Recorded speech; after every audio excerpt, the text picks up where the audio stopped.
So this week's video is just a recap of what we've been doing and currently what we're doing in the shop. This TT, this is Adam Bell's. This has had Epitech rear brake conversion. So we use an A6 all-road rear disc, 330mm, and we use a standard TT 225 caliper for the handbrake, which is it's usually on the back, but we put it to the front, and then that has a bracket that bolts on the back there and comes over the top. And then that bolts the handbrake caliper on there, because obviously you can't use the handbrake caliper on these. This is a Porsche Cayenne rear caliper, which was already on the car on a different brake kit, but the other brake kit was a smaller disc, and it was very Heath Robinson, so it wasn't really good. So this is a really good brake kit. This runs quite a deep hat height on it, so there's a spacer behind the disc which brings that out. So then this car's runs these Porsche wheels here, so it has an adapter. So this is a 35mm adapter, I think it runs. So because the spacer behind there is 15mm, we now have to run a 20mm adapter instead, which we're going to get a different set of adapters for it to put the wheels on, otherwise the wheels will stick right out. And then because it's an A6 disc and this is a 5x100 car, we then re-drill the discs to from 5x112, which is the original point there. We re-drill the discs there to 5x100 so that the wheel will actually fit on with the adapter first. Obviously that kit's been done both sides. Once the adapter's done, that can be MOT'd now, wheel alignment done, that one can go. The S1, which is we're going to Donington with it on Wednesday. Are you coming to that?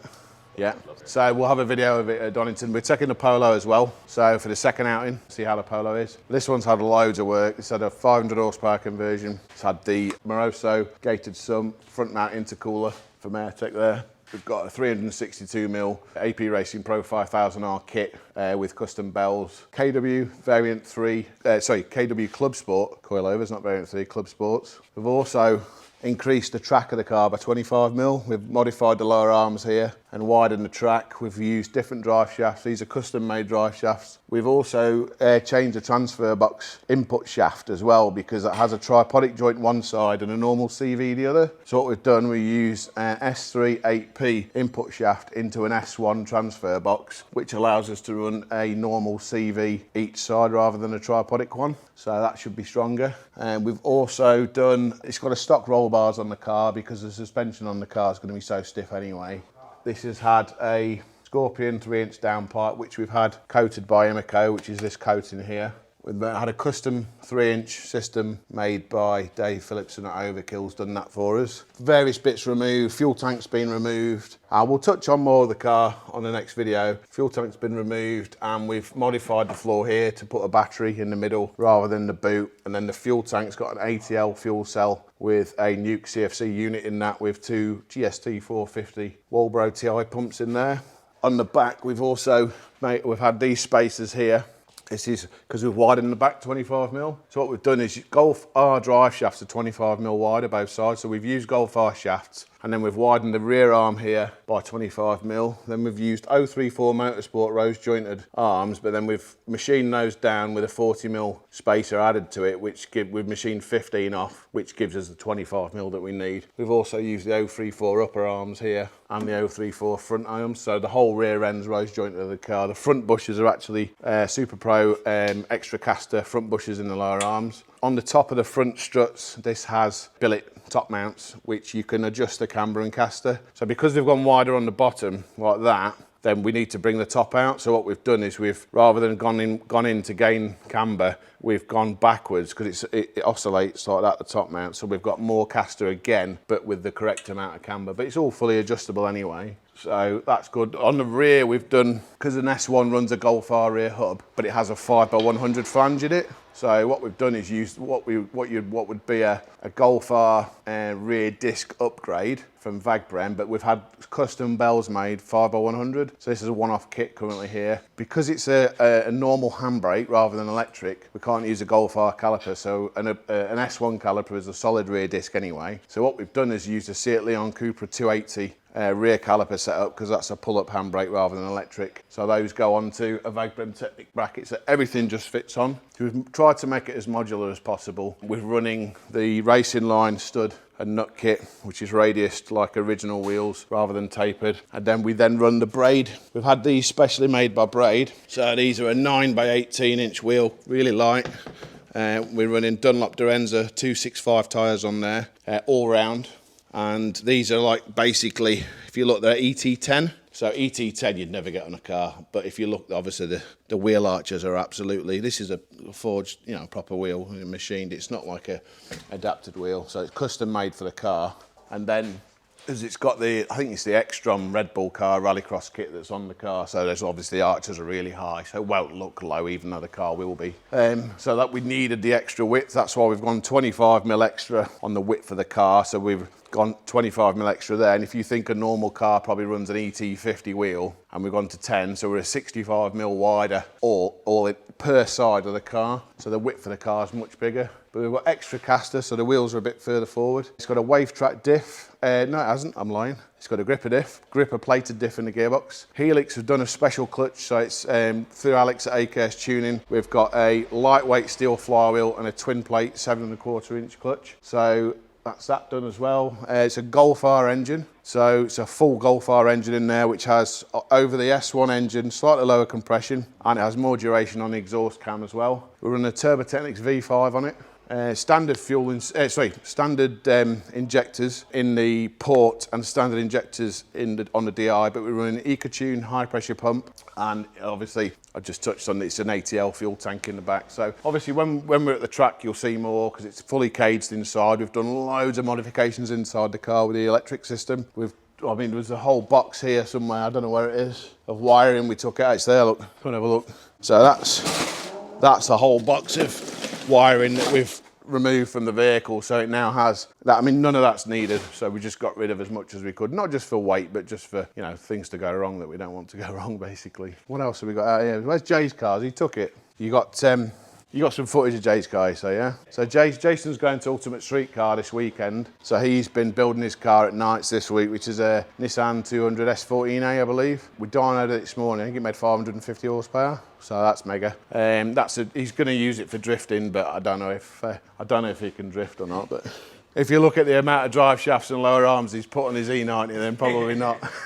So, and then if we go and look at the Porsche, so Julian's been doing this. This is one of our good customers, Tan Up. He's bought this for his dad, and he's having the full paint done on the bodywork.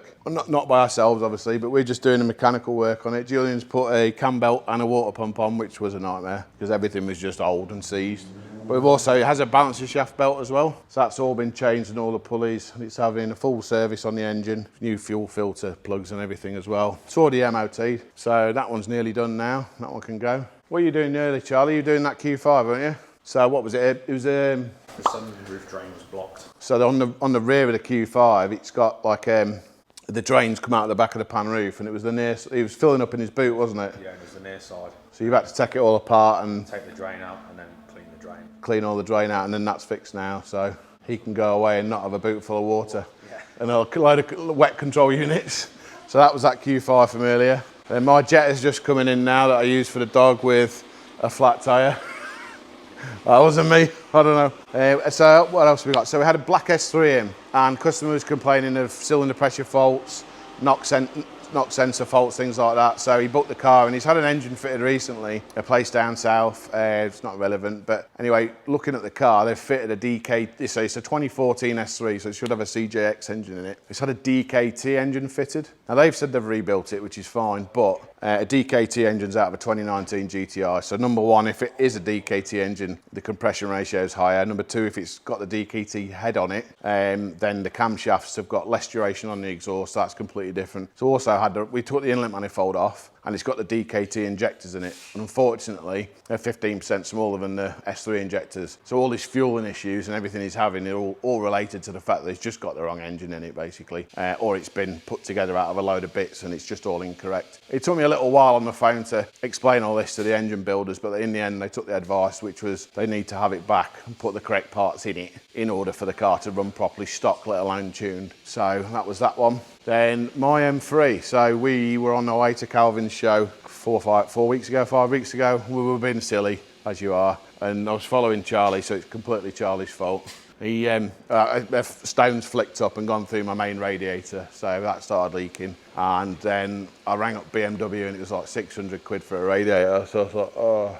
Anyway, eventually, I talked nicely to the parts manager, and they'd done me a great deal on a new radiator, so we fitted that yesterday, which was good. That's all done now. I took my old knackered splitter off, which is, at high speed it had been pinning down and then scuffing on the floor. So I've got another splitter for it, but I just don't want to fit it yet because the car on the front, they just catch everything and just knock the splitters off. So I don't want to be putting one on every week. What else is it?